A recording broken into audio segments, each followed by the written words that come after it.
On today's episode of the Mark Titus Show, Ohio State is joining me to talk about all sorts of nonsense. We talked about the NFL draft tonight. Those of you listening, I guess the draft's still going on. How many days is the draft? 5? 2,000?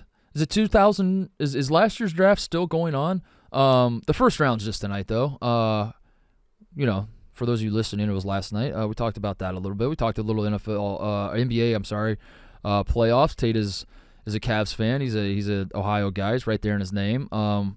Talked a little baseball. Talked a little college basketball, although it is hard. I won't lie. It's hard to talk college basketball right now with the portal stuff. Kadary Richmond, I saw transferring. That was the big news.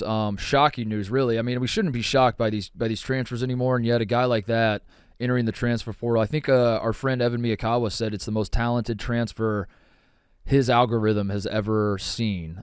I don't know how he worded it. I'm doing a poor job of conveying his point. He said that since he started his website and been tracking transfers entering the portal, Kadary Richmond leaving Seton Hall is the biggest, best, juiciest transfer in the history of his website. So take that for what it's worth. I think it's worth a lot. Norchad Omier also in the portal.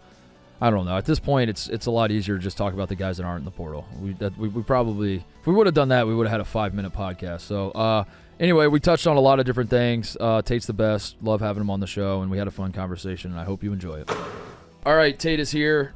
We are chatting about God knows what. We'll see where this goes. I guess I'll start here. You're now living in Chicago. How do you like it? How do you like Chicago so far? I would say that, so this is week 5 for me, and each week it gets a little bit better weather. Chicago. Oh, that's great then, yeah. Yeah, this past week, I mean, once it gets like 60, 70 degrees, I feel like Chicago's going to be. Yeah. Yeah, just the hard spring is hard though, because spring, I forgot that about the Midwest, that like when spring rolls around, you think it's time. Right. And it's not quite time. No, like you're like ready to go hit the beach. You get like a couple days in a row of 70 degrees, you're ready to hit the beach, and then you realize we're still like 2 months away from that. We had shorts weather like a month ago, and then we saw snow again, and then we went shorts weather again. So yeah. But I've been doing I've been going out more. We did a Cubs game. We did do a Cubs game. Did a patio. So I'm excited. I heard it's the best place. Is this your first summer in Chicago? I got a half summer last summer. Okay. It was fun. Yeah, I went to I just go to Cubs games. That's all they do. I just go to a million Cubs games. It's become. I mean, I've been a Cubs fan my whole life, so like it's that helps. But it's also just like, I think it's just like the perfect vibe. It's really fun. And there's a ton of fun things to do in Chicago in the summer, and people get the patios and the. You can go to the lake. You get a boat, go out on the lake. There's like a million different things that people like to do. Mm-hmm. I thought I was going to be a beach guy because I was on the West Coast. I was very much a beach guy. And then I moved here, and I was like, I think I'm just going to go to Wrigley. So that's kind of what I do. That's your place. That's all. So last summer when I was here, as soon as I moved, I got here in like mid-July, and I probably went to 20 games. Oh, wow. Like the second half of the season. Okay. How were they last year? As soon as I moved here, and I'm not saying it was me, but others have, and I appreciate those of you out there who are saying it was me. Basically, as soon as I moved here, they got red hot, and they just like won. Then now they missed the playoffs, but we don't focus on that. They were winning. There was like a couple months after I moved here where they were winning at like 120 win pace, where it was just like they were winning like every fucking game, and I was like, this is the greatest. I was moving to Chicago. Like I'm familiar with Chicago, so like I wasn't that scared about it. But anytime you're moving cities and all that, you're like, I don't know, am I going to like it that much? And I move, and I'm living like a mile from Wrigley, walking to all the games, and they're winning every single day. And I was like, I think I like this. Yeah, this could be okay. I think this is pretty fucking sick. And hot start this year too. And then they fell apart down the stretch, but hot start this year. So far, so good. I will say, I will give Titus credit. I was like, Titus, when are we going to start this show? And it was like the 5th inning of the Cubs game. You said we got to watch the end of this Cubs game. Yeah, we're down 1-0. PCA got his first hit, got a home run. Got a home run. That sounded so bad, dude. That sounds like some Ebo would say. God, what a nerd thing. Got a home run. Ugh. He hit a home run. His first career hit was a home run. Yeah, dude. And then Cubs win. Cubs just keep winning. Now we're playing a lot of shitty teams. That helps. But people have been getting on me that for the Guardians too. They're like, well, you're playing shitty teams. You're playing the A's. You're playing the White Sox. What do you want us to do? Yeah, what do you want me to do? Not play the team in front of me? I didn't realize the Astros were this bad. Yeah, they're obviously the past couple of years been very good, but this year they're like 7-17. Dude, we went to the game on Tuesday. That was the first game of the series the Cubs have been playing the Astros. We go to the first game and we won. And I walked away. When I was walking away from Wrigley, I was like, "That's a huge like tone setter for the season." You did drop. You dropped one of those during the game. You're like, "This is a good team." I was like, Dude, all the names are familiar. I was like, dude, they're fucking. Yeah, why are they you, bad? you look at their lineup, and I'm just like, oh my god, we just get Kyle Tucker and Jose Altuve out, like Bregman. back to like Bregman. They still like got we them just, all. oh my god, we just got all those. We're just mowing them down. Yeah. And I felt really good about it. Then And you then find I out. went home and I was like, they've won seven and Everyone's been mowing them 1,000. down. Yeah. So. No, I did find Anyway. out though.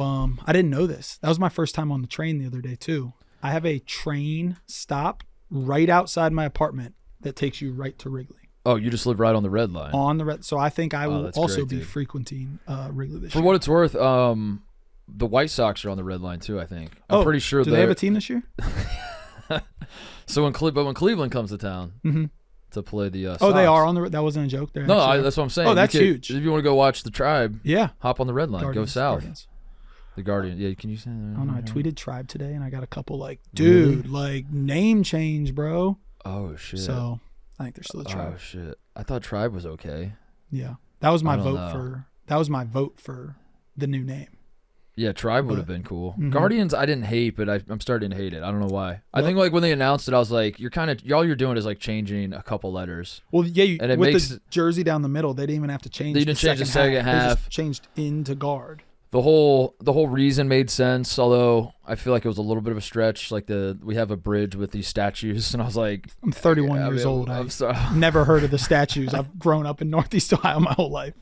Dude, we were in Cleveland, and my girlfriend and I went to the Ohio State West Virginia game, basketball game in Cleveland. This was in December or something, and we're driving around downtown, and she sees we see a bridge, and she's like, "Is that the bridge that has the Guardians?" Which is why they call it. She knew the story as to why the Guardians are the Guardians. She's like, "Is that the bridge?" I was like, "Yep, that's the bridge." And then we keep driving. Then we go to like another bridge, and she's like, Wait, "Is that the bridge?" And I was like, "I got to be honest with you.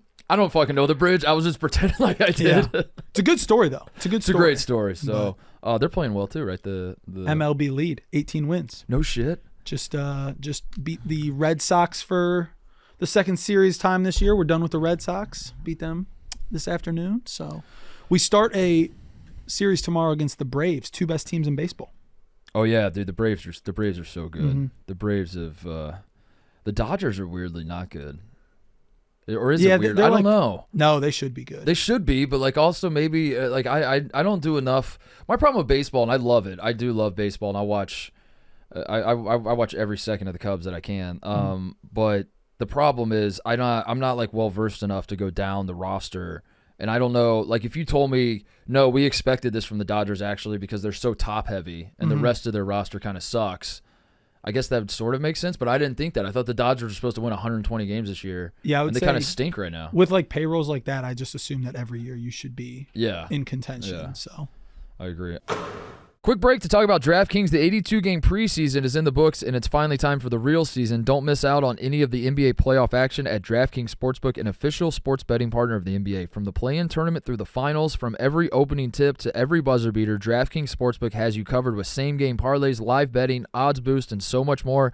And if you're new to this whole sports betting thing, it's super easy to get started. Try betting on something simple like a team to win. Go to the app, select your team, and place your first bet. It's that simple. If you're also someone that likes to bet on, if you're new to it and you want to bet on something other than just individual games and you're saying to yourself, you know what's crazy? I think the Minnesota Timberwolves are going to win the NBA championship and nobody else, none of my friends seem to think it, but damn, I feel really confident about it. You can bet on that sort of thing. You can bet on a future. Go to the DraftKings Sportsbook app, put a little money on the Minnesota Timberwolves if your heart so desires to win it all. And here's something else to sweeten the deal for all new customers. Bet $5 and get $200 in bonus bets instantly. New customers download the DraftKings Sportsbook app and use code Titus. That's code Titus to get $200 in bonus bets when you bet just $5 only on DraftKings. The crown is yours. All right, so college basketball talk. I mostly do, as you know, we mostly do college basketball on the show. But last show I did was the first one, so I took 2 weeks off after the national championship. And usually the offseason isn't, the national sports media landscape does not give a shit about college basketball, especially in the offseason. Maybe in March they do, but when the offseason rolls around, nobody really gives a shit. I have through the years when I do this show, I think it's fun. I think the offseason is a ton of fun because there are not this year, but through the years there are a a tinge of transfers going on. There's some recruits being signed. You're seeing some footage of practices. Coaches are saying some things, and you can latch onto that and talk about it. There's always like some juicy nuggets. And I just became like a super old man earlier this week doing the show because it was the first show we've done in the off season. And I can't, I don't think I can do it anymore. You can't keep up with it. I can't keep up with it. I literally cannot keep up with it. And I can't sit down in this chair and pretend to be like, holy shit, another guy in the portal. This changes everything. They're all in the portal. Everybody's in the portal. And I don't know. So I guess like as someone who's not living and breathing it as much as I am, because I'm very overwhelmed, but also I look at my peers, like Gary Parrish is I don't know if he's in like a contest, like the biggest college basketball sicko pervert in the world or what. Like this guy Gary Parrish, he's put out 12 versions of his top 25. His way too early top 20. 12 versions. Well, they have to change every day. He's changed it 12 times. I saw he tweeted out today. He goes, "This is top 25 and 1 for next season. It is April 25th."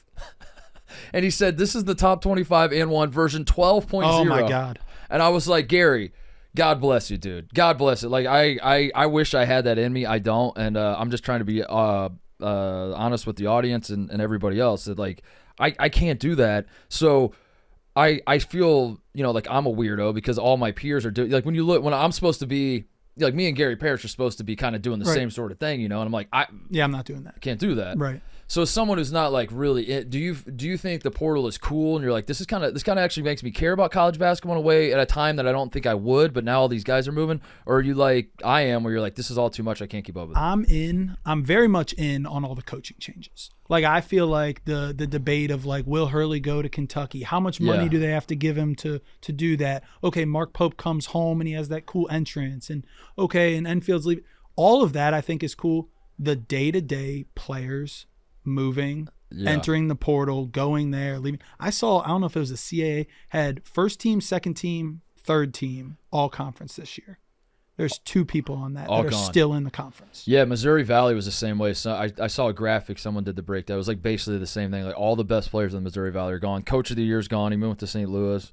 Yeah, it sucks. I don't know. It's like I think it's cool that like how much your roster can change if you're bad. Yeah. Like all of a sudden, Michigan's probably won the offseason. Yeah, they kind of have. Yeah, like they flipped the switch real fast. So Dusty's bringing a lot. Ohio State again has done some good things, and we got some big names moving, which is cool. But it's just no continuity of this player's coming back to this team. Yeah. If you're any good as a mid-major, you're going somewhere else. And the hard thing that for me is I'm fine with guys transferring like everybody else, but this is part of the problem is whenever you want to put forth like a complaint, and you're like, I would like to fix this, we all have to start the complaint with like, listen, I love that the players can do it. I'm not trying to, and everyone's like trying to qualify and hedge and all this sort of thing. And no one's just like straight up honest and says like, this fucking sucks, dude. I hate this. You know what I think I might want? I might want less rights for the play. Like, that's what like everybody's thinking. Turn back the clock a little bit. Turn back the clock, goddammit. Less rights for these guys. Can we say that though? Does anyone like it? No, nobody likes it, like, but everybody old. tiptoes around it because they don't know how else to talk about it. Because like when put to scrutiny, you really do stop and think, and you're like, yeah, I guess it doesn't make sense that the students don't have freedom to like go to school where they want to go to school, but at the same time, we all know that the system that has been put on paper is not the system in reality. And the system of like the name, image, likeness system that exists is supposed to be you commit to. I'll use Ohio State as an example. We're both Buckeyes. You commit to Ohio State because you went on a visit, and Ohio State's this is how the NCAA would like to present. This is what happened. You went on a visit to Ohio State. You vibe well with the coaches. You vibed well with the players. But more importantly, the academic rigor from the school is of a certain standing, and the majors that are offered are of interest to you, and you feel like you could spend 4 years here as a student, and that's why you commit to the school. And then on top of it, the basketball program is good, and you would like to win some championships with some like-minded guys and build a team. Like this is what and then on top of it, so with NIL, the idea is you do all that, you still keep all that, and guys are committing to these schools because, damn it, I've spent my whole life wanting to play for the Buckeyes, and wearing Ohio State across my chest is a dream come true. And my pappy and his pappy before him would have died to play. Like that all is supposed to be the thing. And then NIL is like, okay, so on top of all of that, we'll sprinkle a little bit for you. We'll sprinkle, like if you want to, now that you're here, do a commercial for the car dealership, we'll do that. As we now know, it doesn't work that way at all. It's the exact opposite. It's where can I get my bag? The money's coming up front. Yeah. Then now that I'm there, I'll talk myself into like, yeah, dude, I fucking always loved it here. Am I crazy, or was when NIL started, was it not like, hey, I see my jersey selling in the bookstores? Like that's basically what it's supposed to be. Some of that. It should be like I should just get a little cut of this, and what makes it hard is like, yeah, you kind of should, but I wish there was a way to not make people so motivated by money. But then you hear yourself say that out loud, and you're like, I sound like I'm 6 years old. Like what? Like that's how the world works. Buddy. Yeah, I'd be in the same boat. You know what I mean? So I don't know. I've never felt older than I have here, and I think the thing that's starting to break me is it used to like transfers have been happening forever, but in this new era, it's guys transferring that had success at their like transfers used to be. I'm not getting enough playing time. I hate my coach. I hate the school. I hate something. Right. Something about this isn't right. I got to go find a new solution. And now dudes are transferring specifically because everything was right this season. It was like this was like this was perfect. This was absolutely perfect. So now I'm going to use it as a springboard to go get more. And that's the part that I don't think I'll ever really fully understand. Like there is something like Kadary Richmond transferring from Seton Hall. That's the big name today. Kadary Richmond, and I see that news and I'm like, Kadary Richmond was one of the best players in the country last year. They treat him very well. Like yeah, they'll do whatever they. I mean, I get the NIL part, and he doesn't get enough, but like that's the. As a guy who's consumed college basketball for 36 years now, I'm just like, I can't wrap my brain around that. A guy who is given everything he wants, and I'm not here to say that he's an idiot and he's making the wrong decision, yada yada. It's just like this new system. That's what breaks me. So it sucks for a fan. It sucks. Yeah, it sucks that Kadary Richmond, a guy like that, is transferred now. How do you think it's impacting like the actual quality of play, like reloading a roster, completely revamping it year to year? It's impacting trying to figure out who's going to be good. I think that's impacted. I think, which is why I don't want to do what Gary Parrish is doing. Right. Try to figure out who's. You should keep up with him. I think I don't know how you can like Indiana's a great. I mean, you mentioned Michigan. Michigan's got a lot of great. Michigan should be better, much better. It's hard to be worse. I have no idea what the expectations. Yeah, be you don't for know. Michigan next year. They have so many new pieces. They have a lot of talented guys. I don't know what they look like together. Well, even as they might start out hot, but like even then, I'm like, all right, well, Big Ten schedule's a different beast, so let's see what happens. And I hate that part because the stuff like the crutches I would use as a guy who's like trying to analyze the game and analyze rosters, they've all gone away, and I have no idea what to lean on, what I'm even supposed to look at. Except vibes, really, I guess. Just like kind of. I mean, you would say from the Final Four this year, though, there were teams, and I know UConn had to add some players and they lost a lot, but UConn, Alabama, Purdue, there were some familiar faces on those teams. Right. So, winning wise, I feel like, do you want to bring in a whole new roster every single year? Like, does that system work? I think the formula is keep the core and fill in the gaps with the transfers. Try to keep guys. I mean, UConn did that. UConn lost a lot of guys. They lost 5 of their top 8 scorers from a national title team, but the 3 they brought back were core guys. Very core guys. They were guys who understood the system, guys who were, Caravan and Klingon and Tristan Newton. And they, Klingon and Newton ended up being their 2 best players. And then they get Cam Spencer, and Castle's a freshman, not really a transfer, but you go out and you just kind of like you snipe transfers. I think sniping transfers is the way to do it. It's like we need a shooter, let's go get that guy instead of throwing a massive net and just being like, instead of like going to these websites, these aggregator websites that have them all ranked and just being like, all right, let me get. All right, here's $4 million. Let me get 3 of the top 10. All right, thank you. Like that's kind of. I feel like these guys are drive-throughs. They're just like, let me get a. And you can't bring in an entirely new roster because then you have to create your culture with those players again. Like it's good to have your dudes, your core people there, and then let's add someone who can block some shots. Let's add someone who can shoot the basketball. Yeah, Indiana's another example of a team that's like killing it in the transfer portal, but also. you know, like IU fans, White Boy Rick being one of them, puffing their chest, and they're like, "You said we were done. We're so fucking back. You're not gonna believe it." And rightfully so, the critics have they got a shooter yet? White Boy right, Rick? right. That's what I'm saying. Like rightfully so, the critics are like, "We got to see what this team looks like, man." But also, like on paper, you look at the roster and you're like, "That dude can play. That dude can play. That dude can play. That dude."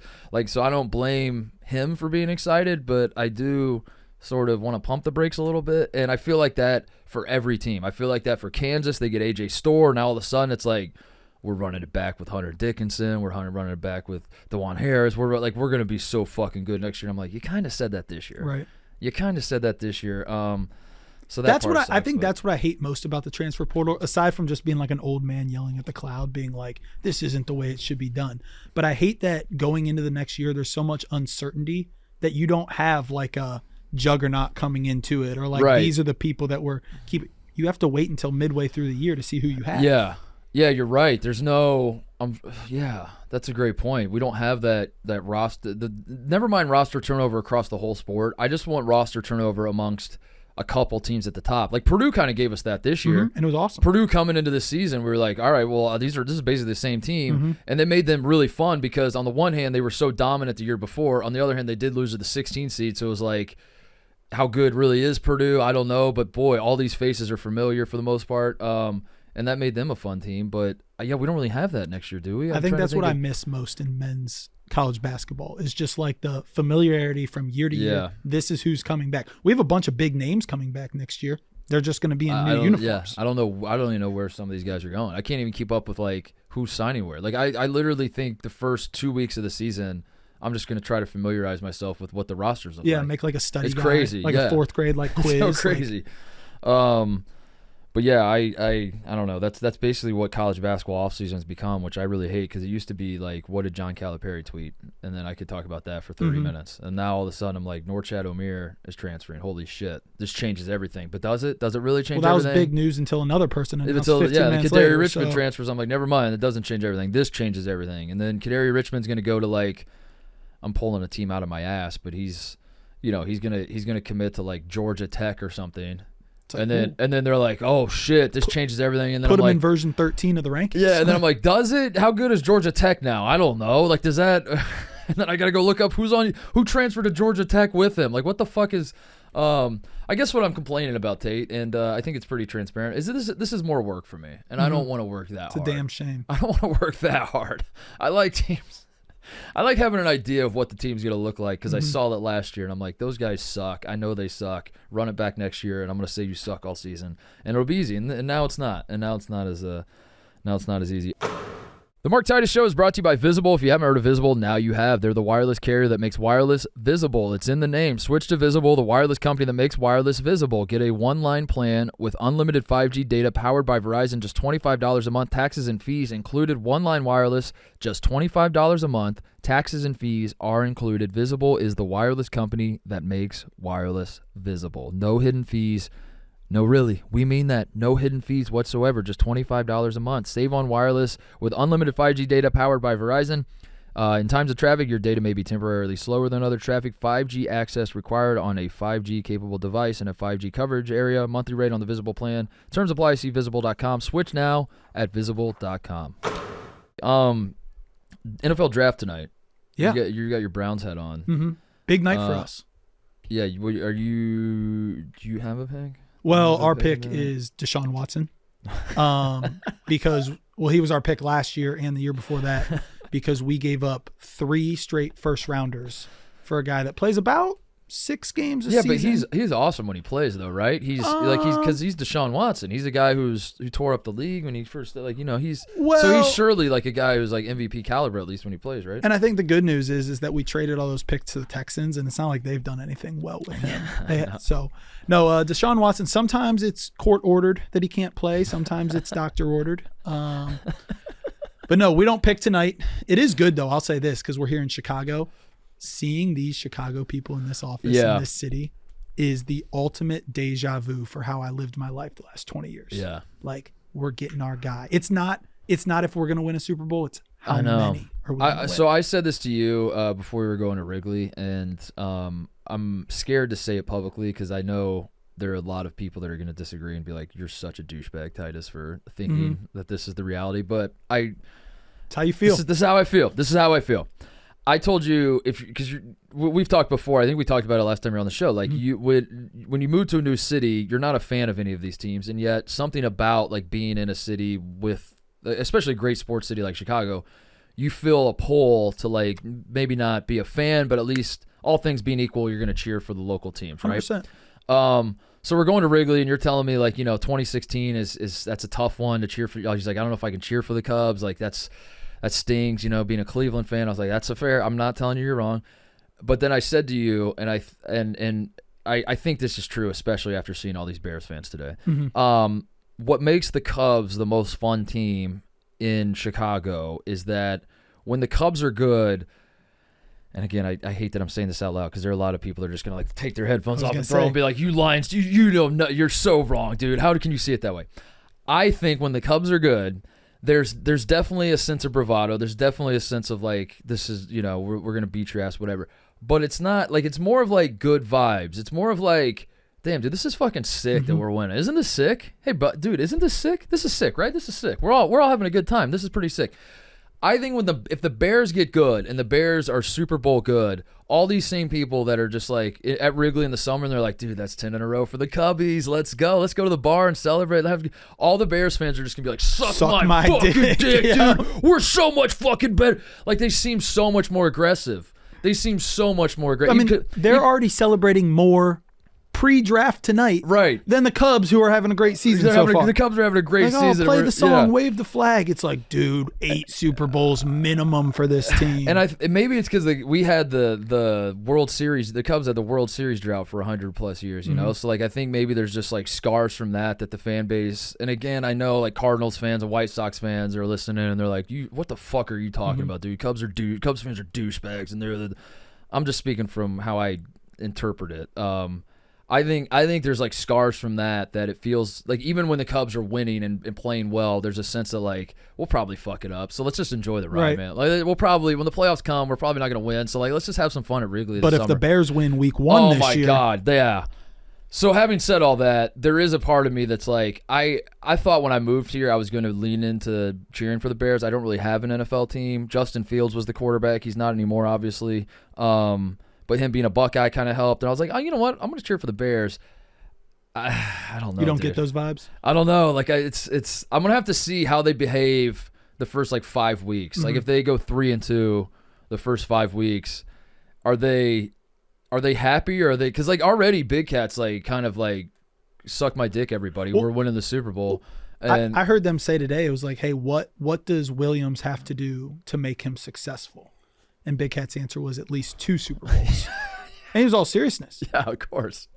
So it's one not just wouldn't him. do it. It's not just him, by the way. It's like it's not even just Barstool. It's like people I live by. Yep. I got neighbors that are just like, Bears, dude. We're so fucking back. God damn it, we're gonna fucking.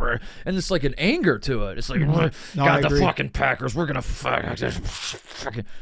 And I swear, the Cubs fans are just like, hey man, we're having fun. And there are times we're playing the Cardinals, you get a little more aggressive. We're playing the White, you get a little bit more juice, but it's not like these Bears fans are. That's the vibe I got. I had a good time the other night watching the Cubs. I feel like, hey, that's a team. When you go to a ball game, the home team wins. That's more fun, right? Right. Hit a home run, people are high fiving, wave the flag, all that.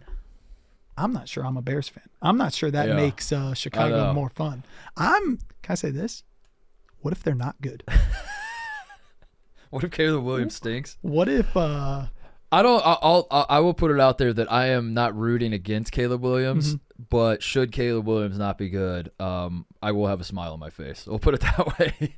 Like there will be a part of me that's just like in the corner, just like the Grinch smile. Like I'm excited mostly for Caleb Williams. Again, I have no problem with him. I have no problem with the Bears. But the way people are walking with their chests out, and the way people are defending the painted nails and the dress and everything. You know who's not going to be a fan of the painted nails if Caleb Williams isn't very good? Yep. All these people. All these exact same people. Like right now, if you go ask the office, like all the Chicago people, like, would you let your son paint his nails? You're going to get like 90. No, you're going to get yeses. Now you are. Because of Caleb Williams. Like, dude, I meant like before. Let them express themselves. Yeah. They lose. Yeah, the second It's the lamest thing you could ever do. No, before Caleb Williams, though, you ask him that, they would have been like, Fuck no. no. Fuck no. Yeah. If the Bears had the second pick tonight, all these people would be like, Caleb Williams is prissy and he can't play quarterback. But now it's cool.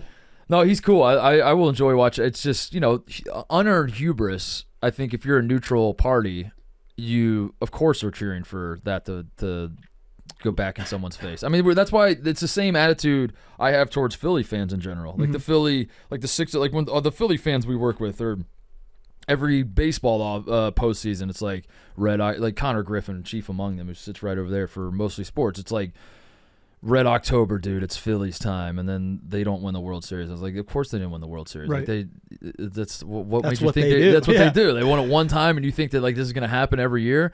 The Sixers, same thing. It's like we got Joel Embiid, and it's like Joel Embiid sucks in the playoffs, dude. Like, what makes you think that? Like, Right. So, I got a hypothetical for you on that. Go though. ahead. I heard this today. I don't think it's going to happen. How in would you be, though, if the Bears traded up and got Marvin Harrison Jr.? See, that would make it tough because We're Bears fans. I think we're Bears fans. You see me in a Bears hat tomorrow. Can we talk about Marv a little bit because him and Justin Fields are my two favorite Buckeyes of all time. And it's less about like how good they are, though Marv is really good, and it's more just like they're so charismatic. They're such good dudes. They're so easy to root for. But they were just Marv was. Why is Marv getting so disrespected right now? I was yelling at Brandon Walker this morning, Tate, telling me Malik Neighbors What was is every his bit take? as. Oh, he said that? Yeah, he was like Malik Neighbors and Marvin Harrison are right there. It's right there, and I was like, Brandon. No, they're not. They're not, and it's okay. And then he took that to be. He's like, well, I don't know, man. Malik Neighbors is good. I was like, Brandon, I never said otherwise. Right. Did you hear the word? Did you hear me say Malik Neighbors is not No going one's to be saying good? that. Malik Neighbors could be a Hall of Famer. I wouldn't be surprised. Malik Neighbors is fucking awesome. But have you watched Marv? But Marvin Harrison, and I told him that Marvin Harrison, Orlando Pace is the most talented, in my opinion. If I was doing a power ranking, is the most talented, not most accomplished, not most yards, not most trophies, just most talent. Orlando Pace is number 1. Marvin Harrison is number 2 to ever wear an Ohio State uniform. All time. No, I didn't see Hopalong Cassidy. That makes it difficult. I haven't grinded his tape. I gotta throw this in there. My niece is named Cassidy, middle name, after Hopalong Cassidy. Oh, really? I was like, he's like Buckeye. My brother said Buckeye great. I didn't know that. But no, dude, Marv is getting. I saw yesterday. Bruce Feldman said it. He said that anonymous NFL scout. 2 of them. One said that Marv doesn't have the wow factor.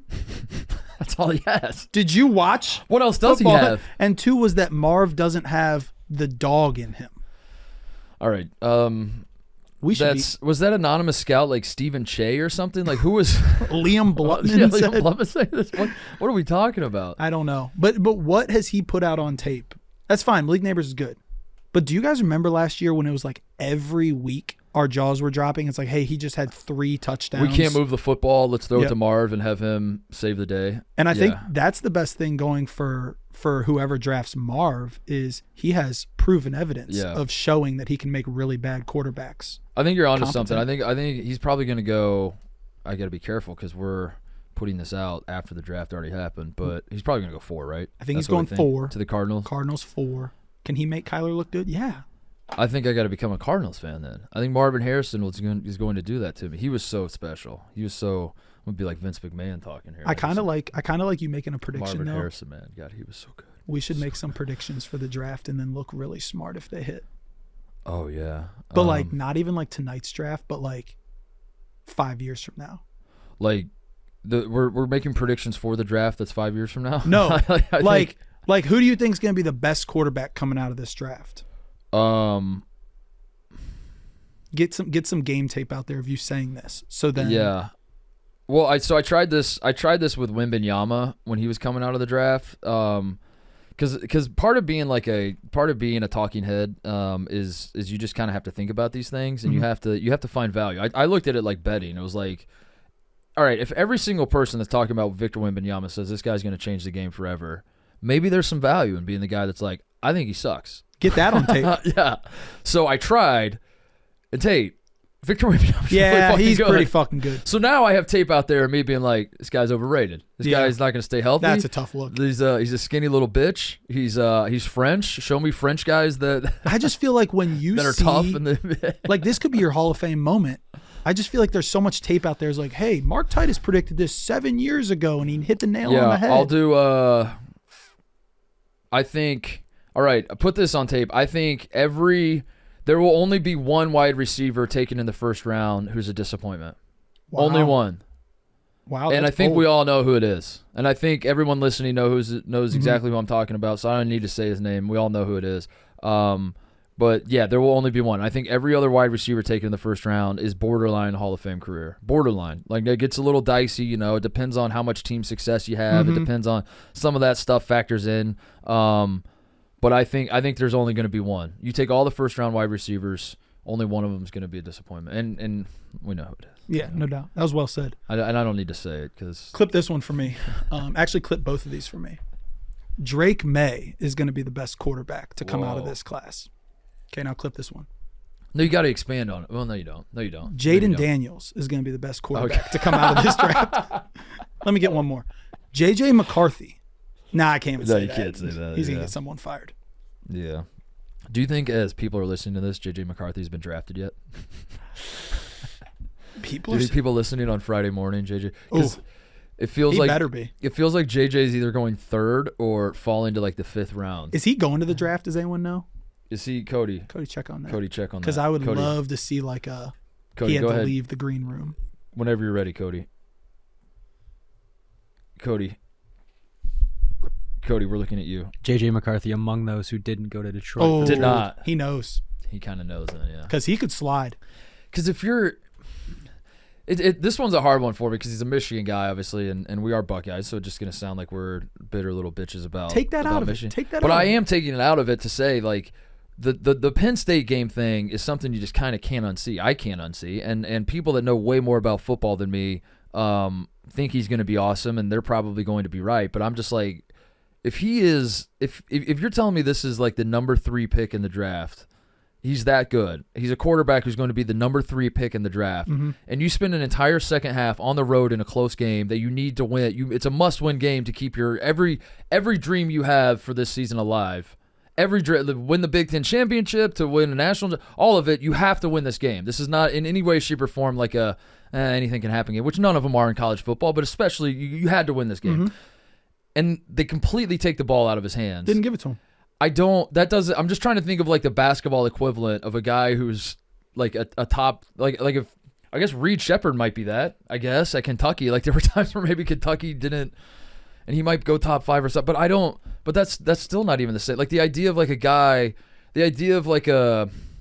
RJ Barrett on that Duke team, just like, you know, like we have Zion, so we're just going to let Zion do everything. And our other guy who's supposed to be a top 5 pick, we're just, you know what, RJ, 0 shots for you in the But second even half. more 0 than that, it's like, think if they were doubling Zion. Like, Yeah, right. Everyone is loading up the box in that Yeah. game because they haven't passed the ball, and they still won't pass the ball. yeah. So it's like, hey, we're going to leave RJ wide open. And Coach is like, I don't know. and it's one of those, I feel like the meme, what's the bell curve meme where it's, you know, like the morons and the geniuses are saying the same thing, then everyone in the middle has the different take. Right. Like I feel like the morons and the geniuses are both like pointing to that Penn State game. Like that's such like a basic bitch take to just be like, JJ, he cannot be the number 3 pick in the draft when an entire second half they took the ball out of his hands. Can't be. And then like the smart take is like, actually, they won the game. Michigan was dominating the line of scrimmage. They have a great running game. This is how Michigan plays football. Yada yada yada yada. But then I think the genius take might be like, listen, you had the number 3 pick in the draft at quarterback. And you didn't let him throw the football one time. I don't care what the circumstances are. If he was in fact that good, that would be plan A. Plan B would be running the football. I think at some point though, it has to be factored in that like if you take him 3 or if you take him in the top 10, you're putting your job on the line for him. Yeah. And when push comes to shove, I don't know if someone's going to put their nuts on the table. Yeah, that's a good say, point because I do think that there's got to be some part that's like, okay, even if he ends up being good, if we have I don't remember all the order of the picks. Say you have like the 5th pick and you need a quarterback. I don't remember who has the 5th, but and you don't take JJ McCarthy and he goes 11th. That's not a mark on you for life. He's not having a career, is he? Where everyone's gonna look back and be like, "You fuck." It's not like Patrick Mahomes with the Bears, where everyone's gonna look back and be like, "Dude, you had a chance." If you go tackle instead of JJ McCarthy, that's not gonna be the mark on your career, right? But if you go JJ McCarthy and he flops, yeah, you're gonna be sitting here on the Mark Titus show. Said all that, maybe that's tape that we're not gonna want out there in 5 years, and maybe JJ McCarthy's gonna light it up. I don't know. It's crazy to me that. Because there are a lot of people whose opinions on football I respect, and they're like, I thought JJ was not that good, and then I crunched the tape, and he can make some throws now, and I'm like, which one of the 7 throws he made this season are you talking about? I he like didn't throw the football at all. Listen, I'm trying to take he beat Ohio State. The one pass he had against us where our safeties or a linebacker didn't have the head turning, he kind of threw it in there. Perfect throw. Perfect throw. I don't mean to say he's bad. I don't mean to say that he has no future in the NFL. But this push of J.J. McCarthy to be like a top 5 pick has been fucking wild. I love the connections too. It's like hey, we'll take a quarterback from Michigan that wins a lot. Yeah, it's like alluding to like Tom Brady. It's like those two have a connection. So and don't draft a quarterback from Ohio State because they'll never be good. Oh, C.J. Stroud. Fuck. Ah, shit. Never mind. Never mind. Helmet scouting is so funny. Yeah. People can't resist doing it. What's the new one now? Now that C.J. Stroud rules, what's the new school that doesn't produce? I don't even know what it is because you can't say Ohio State. You can't say Ohio State quarterbacks. But forever it was like don't draft Ohio State quarterbacks. Mm-hmm. Is it now like don't draft Michigan State kickers? They all say. What's crazy is for like a great program, Auburn's never really delivered made a D lineman. There's never been like a great punter that's come out of Auburn. You would think for being such a great program, they would produce one. I don't know what the new thing is. Quick break to talk about Sport Clips. Your hair may grow fast, but after going to Sport Clips haircuts, you'll wish it grew even faster. That's because Sport Clips has the best seats in hair, and that may or may not be because they happen to be right in front of TVs playing sports all day, every day. We know that watching sports while getting a haircut sure beats watching your reflection while getting a haircut, which is why at Sport Clips, every day's clippers and curveballs, high tops and Hail Marys, and even waves and wickets if you're into that kind of thing. At Sport Clips, you can check in with the pros in men's hair and totally check out with pure, uninterrupted relaxation. So yeah, come watch an endless stream of sports on TV while getting an awesome haircut. There's no better time to be a sports fan. I think this is the best sports equinox. I think the spring is better than the fall. People can disagree. A lot of football people out there say, I need some football. As great as the sports are right now, we need football. I guess when it comes down to it, we don't need to argue over either one of them. They're both great. But right now, this time we're living in, incredible time to be a sports fan. Tons of sports on, and if you need a haircut and you don't want to miss any of the sports, there's only one place to go. It is Sport Clips. It's a game changer. You into the Cavs playoff run at all? I am into the Cavs playoff run. I'm extremely sour about how it started off. And I'm not talking about being up 2-0. So last day of the regular season, we're in a position where as the games are going on, if the Cavs win, the Cavs are the 2 seed, which in turn means you're hosting Philly. So we would have been the 2-7 matchup there. Okay. So we already weren't playing our starters. We're beating Charlotte, who's one of the worst teams in basketball. Mm-hmm. We then, in the fourth quarter, we're up like 10 points, pull our second string and play players 11 through 15 the rest of the day. We lose. So we tanked to avoid Philly in the first round because we don't want to lose in the first round again. We don't want to flop. So we matched up with the Magic. Yeah. We're up 2-0. Good matchup. Yeah, great. They play tonight, so maybe, things change. But right now, as we're recording this, we've dominated the first 2. Sitting pretty. Yep. So, yeah, we should win round 1. And then we get matched up with the best team in the Eastern Conference, Boston. So it was almost like the Cavs were like, hey, we're okay with our ceiling being. We want to win one series, and then we can get stomped. I hate that. I do. I hate that, too. I think if you're tanking to avoid matchups, you've already lost. And it was the most obvious tank. Yeah. If your attitude is like, I want to make sure we get the best matchup possible, then you're not a serious team. Especially when you're tanking for first round. Yeah, who cares? And so Tibbs, are you a Tibbs guy? I think I am. Yeah. I think I am. Yeah. So they ended up being the 2 seed, the Knicks, and they asked him about it. It's like, hey, the Cavs basically tanked, so you guys have to face Philly now. And he said, yeah, I'd rather create a culture of winning than losing to, guess what? They're up 2-0 on Philly. Yeah. I'm a Tibbs guy, which that's popular, right? He's yeah.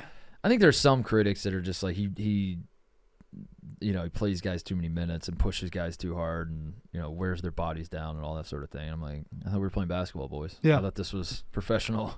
This was professional sports. I'm a Tibbs Like, guy. I especially as I get older, I become more of a, obviously we all do. You just become more of like an old school. It's like an old, like, fuck yeah, dude. Tibbs is a throwback. Defense. Lock him up. Yes. What do you see coming down the pipe for, you see any storylines you like? What are the screenwriters going to come up with for the in the NBA playoffs? Oh, this is a great exercise. I love doing this every year. Like if I was rigging the NBA, it's just a hypothetical. The NBA doesn't ever rig anything. We know that. It's certainly it's not a league that rigs stuff.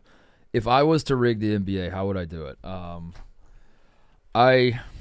What are you doing with LeBron is my first question. That's a tough one because LeBron, there's two separate discussions. One is like what is the ratings play, and the other one is like what is actually good for the long-term health Future of the league and yeah. all that sort of thing. And the ratings play is obviously Lakers Celtics. The ratings play every single fucking year is Lakers Celtics. They've met 17 times in a row, but the league's not rigged. It does not matter who's on either one of those teams. The best thing that would ever happen for ratings every single year is if the Lakers and Celtics played each other. I think so. I love the Nuggets team. I freaking love the Nuggets, and I want the Nuggets to be back in there. But I'm also historically a guy who's like, if you've already won it, once you've already won it, you've established that you're moving forward. As long as Jokic is on the Nuggets, as long as Jokic and Murray are there, we know that they are contenders. And I think what's best for the league is going into another one. Going into every season, there's multiple contenders, right? So I think Boston, like, I can't believe I'm saying this. I think what might be best for the health of the league is Boston winning it this year. I think Boston winning it this year. Get Tatum one? And I'm a Celtics hater. I am. I'm a Celtics hater. They took Brad Stevens from the state of Indiana. I'll never forgive him for it. And they took Larry Bird from the state of Indiana. I'll never forgive him for that. Yeah, so Boston? I'm not cheering for it, but I think like if Boston finally gets over the hump, I do think a Boston Knicks Eastern Conference Finals would get the people going. We could have Boston and Knicks on one side, and then we could have Jokic and Luka on the other. Yeah, that would be sick. That might do numbers for. Maybe Boston versus, because the other problem I have is like I think that your championship needs to be earned, which is to say that I believe in the pattern of like you have to knock on the door a couple times and then get over. No, the I hump. believe that. And Boston is like there, like Boston's knocked on that door a couple times. They just haven't stepped through with this team. Whereas like the Thunder, the one seed in the West, they haven't knocked on the door. Been there. They haven't been there. I don't think they've earned it. Now I think they're good enough to win it. Theoretically, that's how they're the one seed, but I think if they were to win it, that's too much too soon. I think they have to slow play their way up into. I don't even think that's like a talking heads move. I truly believe in that. Yeah. Like the more experience you bring back, once you get beaten that round, all of a sudden now you've earned your right to get there the next year. I think Luka and the Mavs, they have to make the finals first for me or something. Like they made the one Western Finals. I need one more deep run out of Luka where he doesn't win the title, and then moving forward, I think Luka's in a position where it's like, all right, now you can go win one.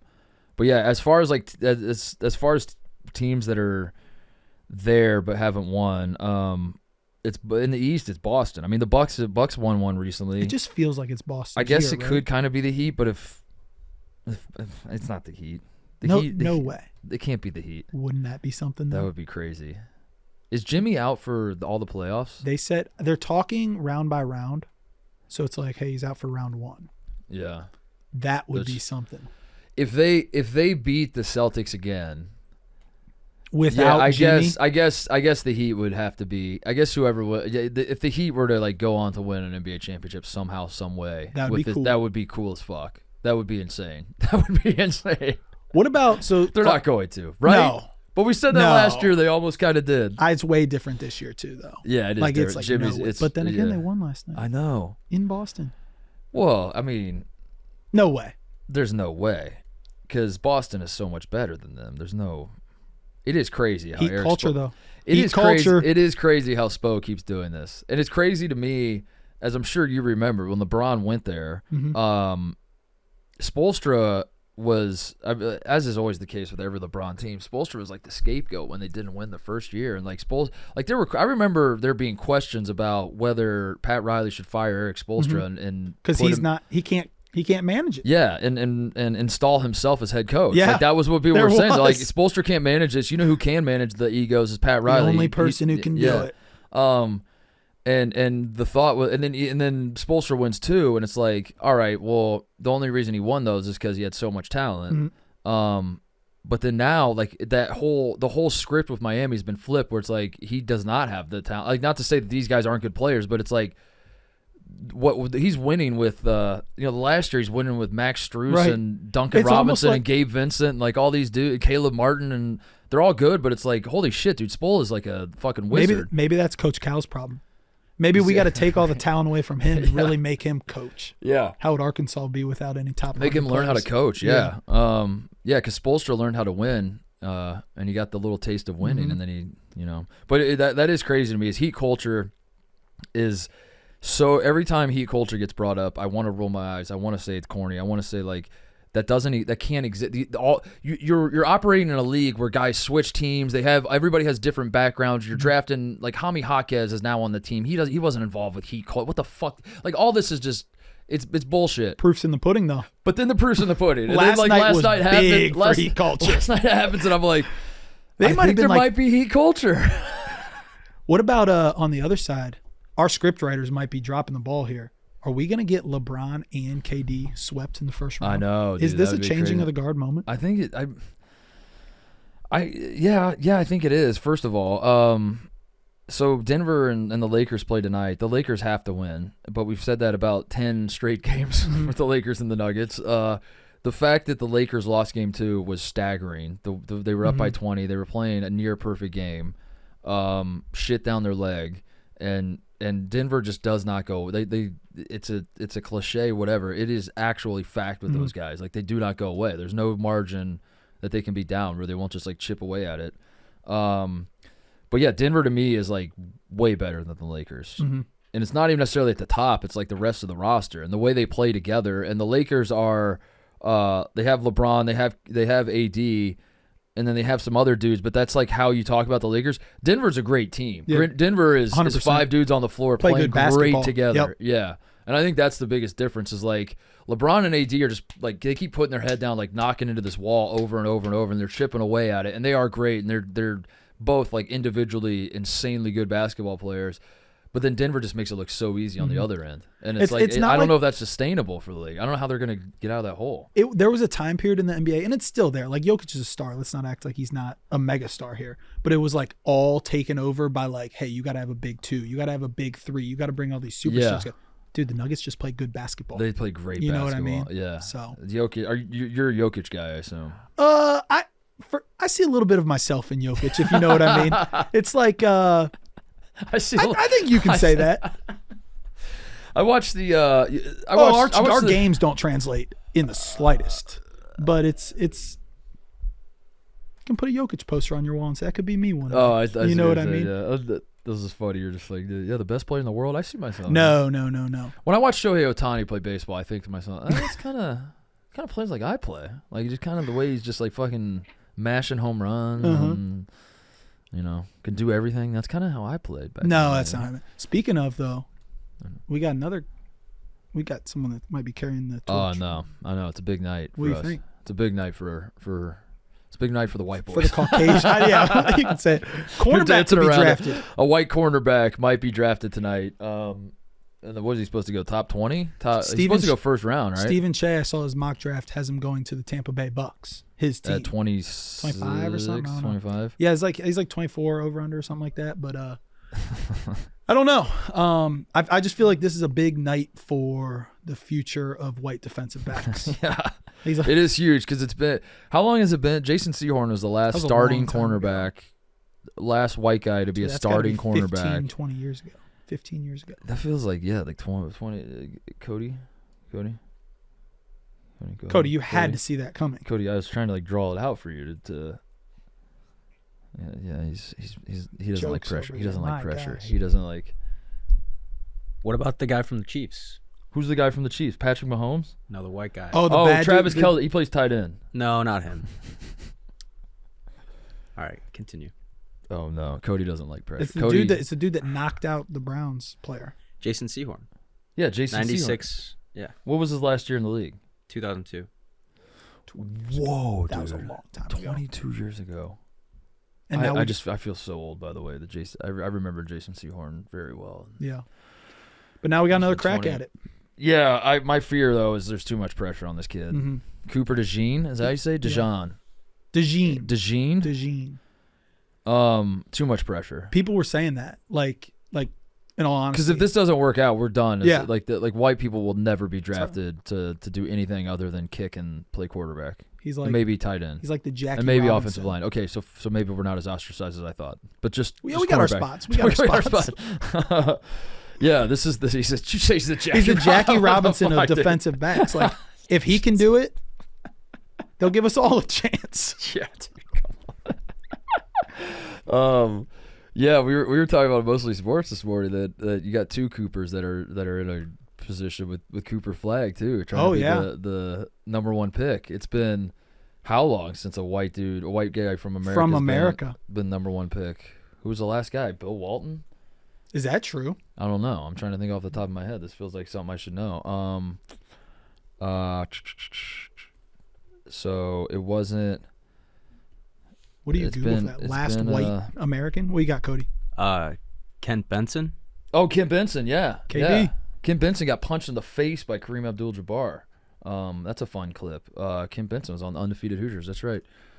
Kim Benson was the guy. Is Cooper Flag like I know he's the dude, but like is he like number one? Just gotta do a one and done. Yeah, like, he's that dude. Yeah, he's gonna be a star. I think he's gonna be a star, and he's got the perfect attitude. Where I think what's gonna happen with Cooper Flag at Duke is people are gonna hate him because they're gonna feel like they have to hate him because you're supposed to because he's the number one guy. He's a white guy at Duke. There is like a little bit of an element of like, I don't know, maybe I'm putting too much on it, but the fact that it was down to UConn and Duke and he chose Duke feels like a heel turn a little bit. And I know UConn should be a heel turn because they've won 2 national titles in a row, but from my perspective, the guy's from the Northeast. He's from Maine. Yeah. UConn's just won 2 national titles in a row. And he's leaving. You would think like that's the most obvious, like go play there. Win a title. But by him going to Duke, it's like kind of signaling like, no, dude, the dark side's calling me. I have to come down to Durham. So you think he's going to be a villain? I think, so here's what I think the trajectory is. I think he's going to be a villain for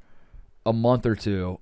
Somewhere along the line, though, he's going to win everybody over, and everybody's going to be like someone's going to start it. I don't know who it's going to be. It's going to be some like burner account with like 12,000 followers, and it's going to be a guy that just tweets, "I can't lie, I fuck with Cooper Flag." And then that gets and then it does like 1,000 quote tweets, and it's people are like, "Same, bro. I'm glad someone else said it. I'm sad." And then that just starts to change how we talk about him, and then everybody's like, "I kind of think he's kind of nice, dude. I can't even." Yeah, like, I can see that. And then he'll have a Kyle Filipowski moment late in the season where it just and then dies. It goes right back. Yeah, we're like, never mind, fuck that guy. Yeah, that's what I think the truth. You should be the guy. Be the first to say I fuck with Cooper Flag. Yeah, like I kind of do. I mean, I so far what I've seen from him, he's the only thing that sucks is the Duke nasty. thing. That's the only thing that sucks. And again, I've said this before, and I said it about Filipowski because I thought Filipowski was likable until he wasn't. No, he was. Yeah, but then he became. But he came very unlikable. I think you have to if you just hate guys for being white guys at Duke, that says more about you than them. That's a bad reflection on you. You have to. It has to be earned hatred. You know. Right. Yeah. What has he done to hate? Yeah. Like Filipowski did give us his. Yeah, and you have to be patient. JJ gave us his, stuff like that. Filipowski is a great example because I was like, there's no reason to hate this guy. He kind of plays like a finesse brand of basketball. He's pretty skilled. There's nothing really. He doesn't really talk that much shit. I don't know. There's really nothing to hate about him. Bam, snap of a finger. Now we got it. And I think you just have to be patient and trust that these things will find their way. So yeah, I don't know. Cooper DeJean though. DeJean. It looks like Dejan. Have I said that already? Have I said it looks like Dejan? For sure, Dejan. Yeah, I'm gonna call him Dejan. You know why? Because it looks like Dejan. Yeah. I think there's too much pressure on him, and I hope he doesn't feel it. I hope he doesn't understand. He's gonna be like running out of the tunnel, and like fans are screaming like, "Stick to the offensive line, buddy." Yeah, that is kind of. I mean, I honestly feel like, I feel like I would. It makes sense to me that I would see a white American be drafted number 1 in the NBA draft well before I would see another white cornerback starting and getting and being like a lockdown corner, thought of as like a lockdown corner in the NFL. It makes way more sense to me that eventually a white American. Yeah, will like hit. once we got to like the point where like you can stretch outside and like be a post that shoots the ball, like that opened it up. For, like, makes yeah, sense. we can do that. Yeah, surely there's going to be a guy like Donovan Clingan this year. Like Reed Shepherd is not even that example, but like Reed Shepherd might have a hell of a. He's not going number 1, but this draft does stink. But yeah, you would think there's a world where like we're gonna get like a 7-footer that could shoot, put the ball on the floor. Cooper Flagg is almost that, so I think we might be in business with him. But yeah, I don't know. I love the NBA playoffs. I'm excited to see. Do you have who are you cheering for? I cheer for the Nuggets. My girlfriend's from Boulder, so nice. She's got me all in on the Nuggets the last 4 or 5 years. And it's been so fun watching the Nuggets started the Suns and 4 guy, you know? Like remember the Suns and 4 guy? Yes. That's because they swept the Nuggets. Yeah. And they swept the Nuggets because Jamal Murray tore his ACL. And the Nuggets were like, for like handful of years, they were a good regular season team. They looked like they were a team that was going to like kind of knock on the door, as we keep saying. And Jamal Murray got hurt, and they blew a 3-1 lead in the bubble, I think, if I remember right.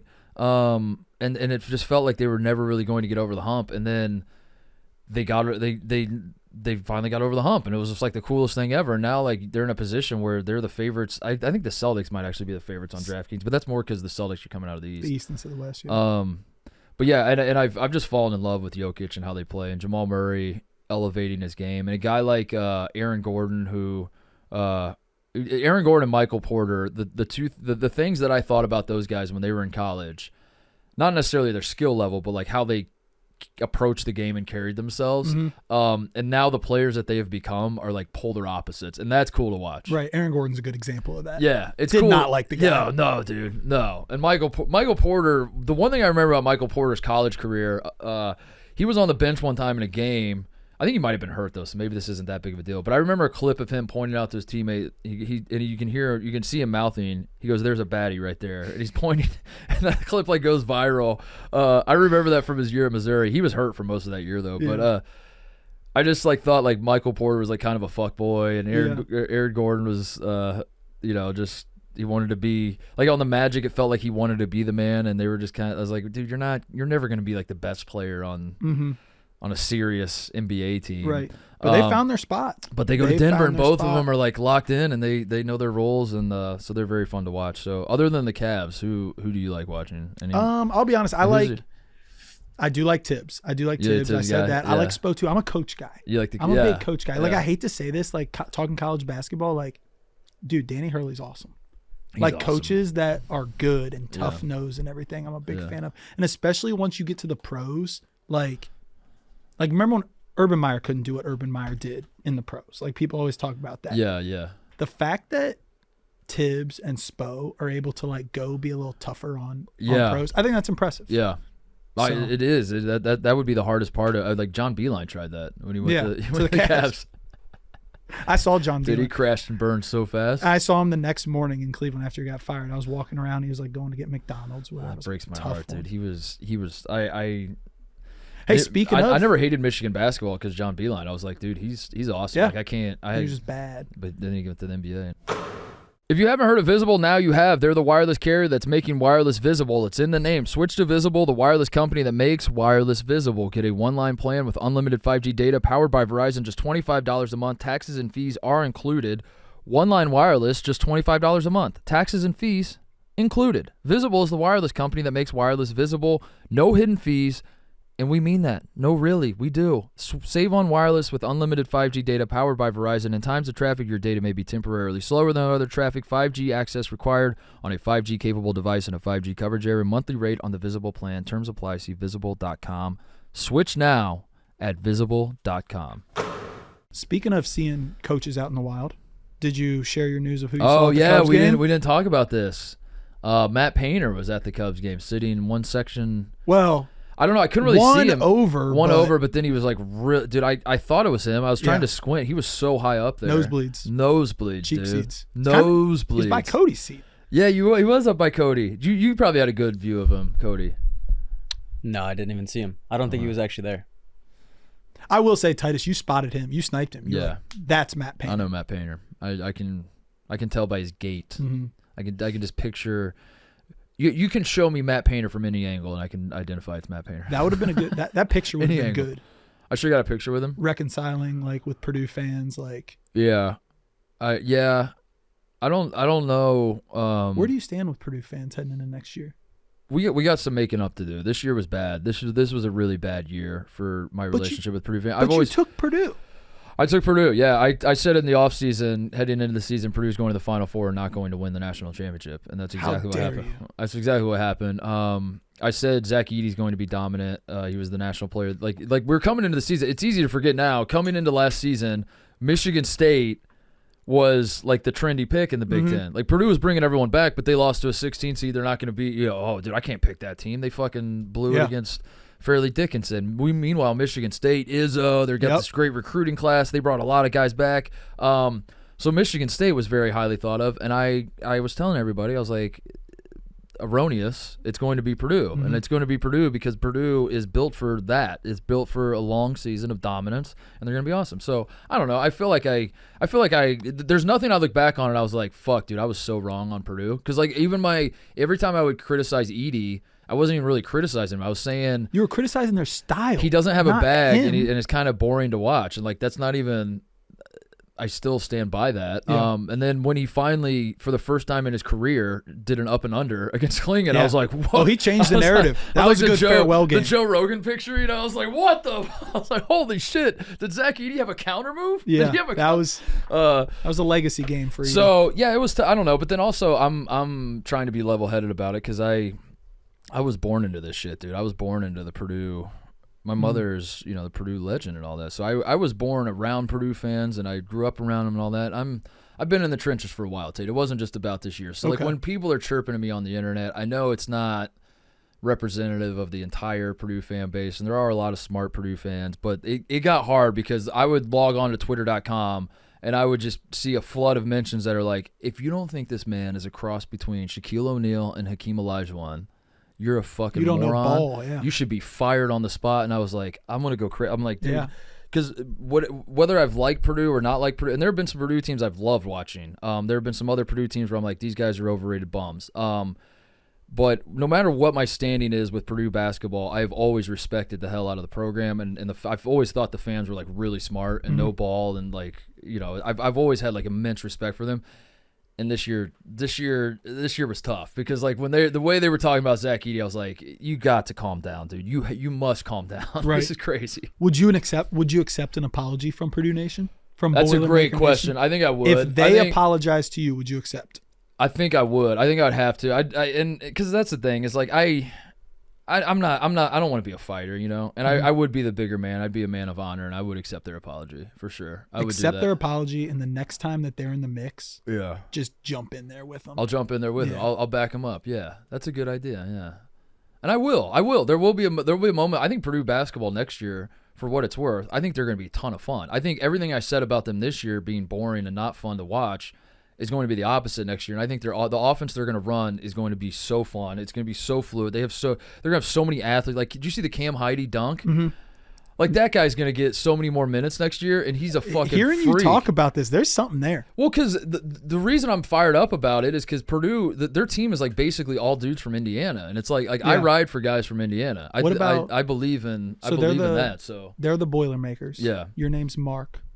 Boiler Mark. Am I Boiler Marker? The Purdue Boilermakers.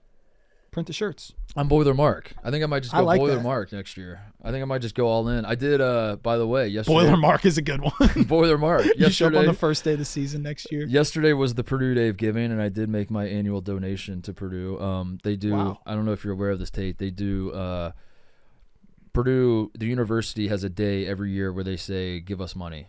And the Purdue people are like, yes.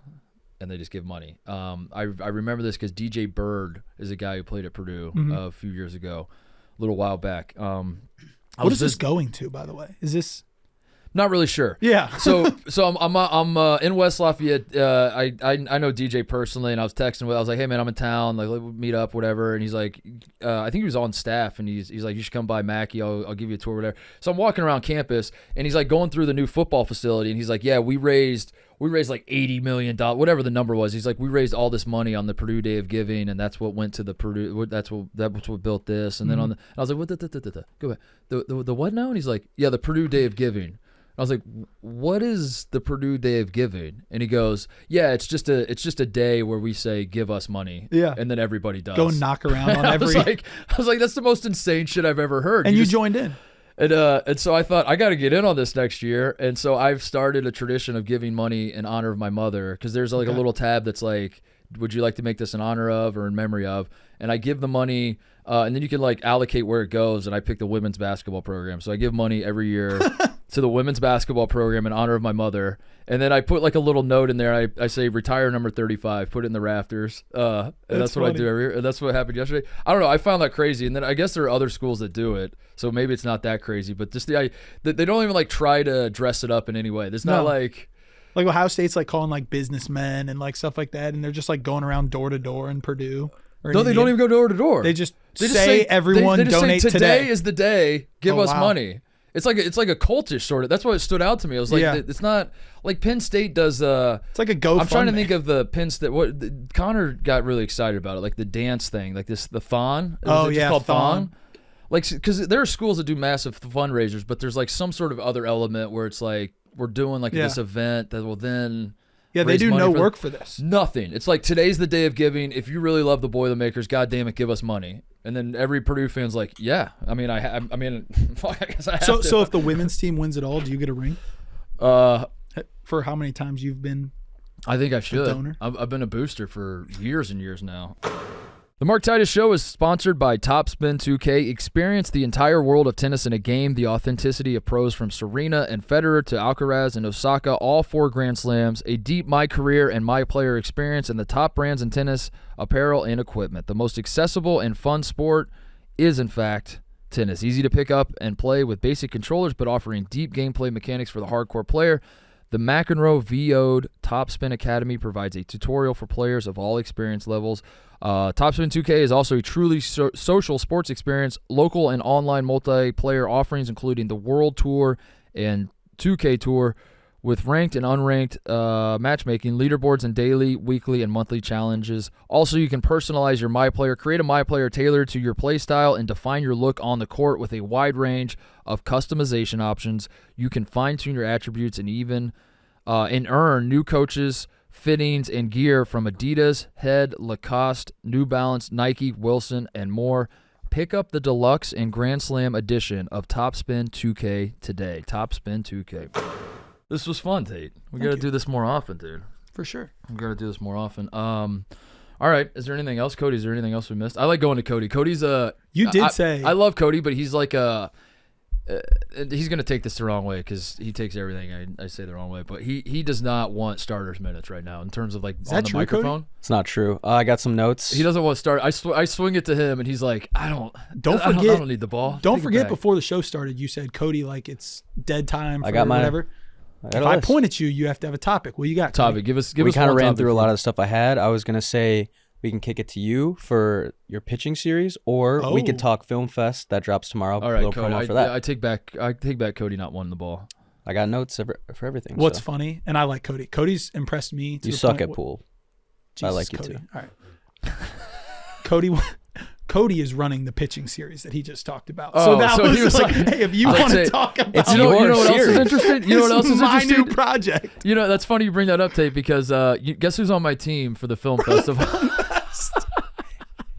Those are the only, like, we touched on the NFL draft show. We touched on all the playoffs going on. We got the Film Fest and the series, you know? That's a little cleanup. So well done, Cody. you take your pick and stop staring at me. You know what? God bless you, Cody. Boil her up. God bless you. Yeah, talk about your film, pitching thing. I'll talk about the film thing. Yeah, I do want to hear about your film. I saw the film, by the way. You saw the whole thing? I saw yours. Best movie I've ever seen. I can't tell you. Shut up. It dude. was. I know what you're, they shut say up. it's funnier than Shut Step up. Brothers, Shut more up. serious than Top Gun. Shut up. It's good. More serious than Top Gun. No, real quick. Yeah, me and Cody are going on a quest in Blutman. Our goal is to throw out a first pitch at a MLB playoff game. To do so, you have to start at the lowest level, T-ball, and we are throwing out one on Sunday. Oh, Got shit. it. Talked to the president of the league today, the Illinois Shit. Baseball Association. They Well, don't moved. dox it. Retract. But the Dingers play the Blazing Dragons on Sunday. They were supposed to be on field 2, but they moved up to field 1. Oh, my God. Because they want us to, put our best foot forward. And you're bringing a spotlight. I'm sure there's going to be a media scrum and like all that. Yeah, so you have to – field 2 couldn't handle all that. Field 1. She talked to me. Yeah. But yeah, she's like, she did say the local newspaper will be there. I said, okay, well, I'm bringing Cody. But remember, the key, Cody, is I have to throw a strike to move on to the next to coach pitch. Oh, so if it's not a strike, you got to do it again. Find at another T-ball. T-ball team. So how does a T-ball first pitch work? Because there are no pitches in T-ball. They put it on a tee. Are you walking it out and setting it on the tee? Is that how it first? Cut this.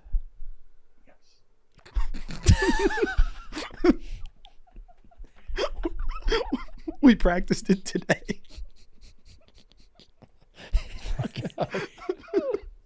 On coach pitch. Strike.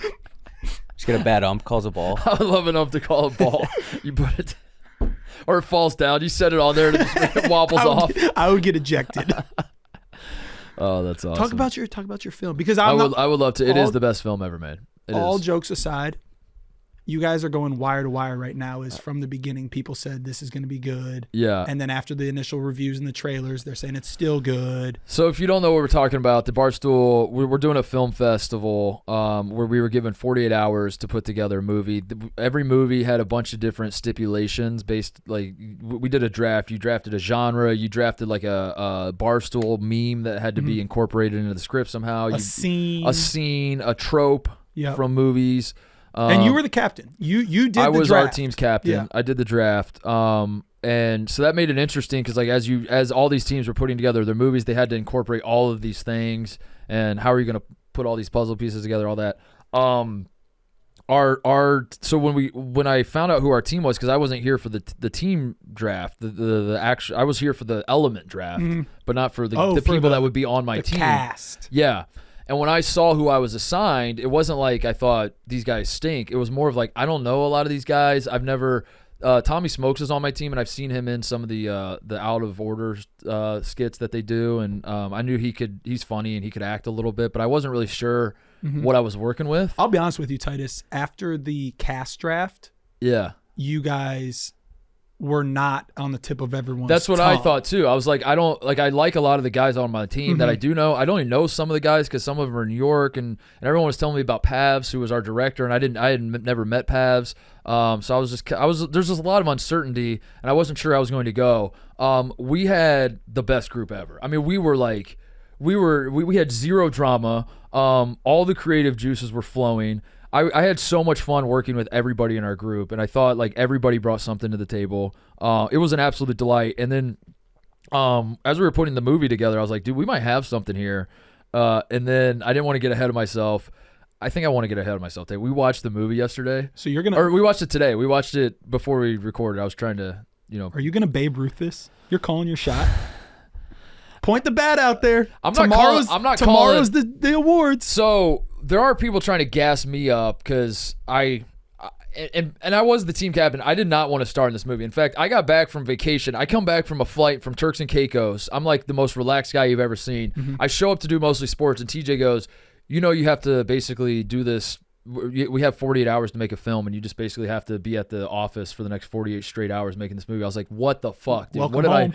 what did I walk into? So I had a horrendous attitude for the first few hours where I was like, I'm just going to go to this meeting. Because then later in the day we drafted on the yak, and then it started the clock. So I was like, I'll do the draft, then I'm going to go for a creative meeting, and I'm going to be the guy that's just like off to the side, letting everyone else figure it out. And if I have one line in the movie, I did my part, and I'm going to go home. Is that how it went down?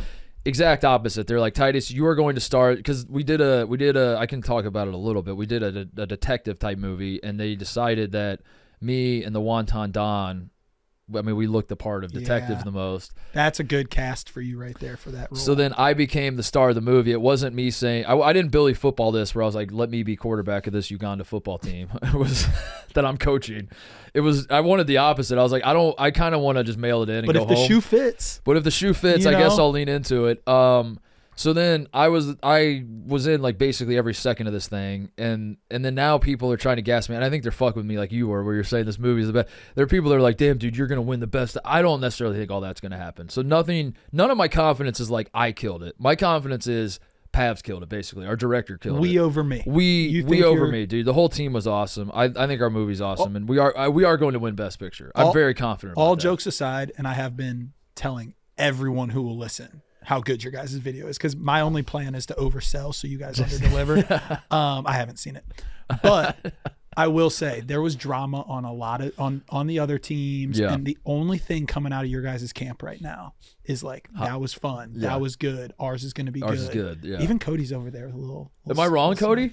No, I mean, it would be a disgrace to say that we didn't have fun, because that's underselling it a little bit. We had a fucking blast. We had so much fun, and we just watched it a couple hours ago, and my only complaint was that it wasn't longer. I was like watching it, I was like, we should have made a full feature. We could have, yeah. We should have done an hour and a half, 2 hour movie. Wow.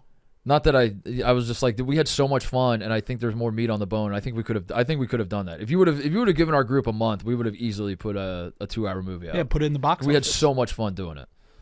We could have made. Do you guys we think could it have was made hard? dozens of dollars. Like, do you Dozens think of dollars. the whole thing was the 48-hour thing is supposed to be hard?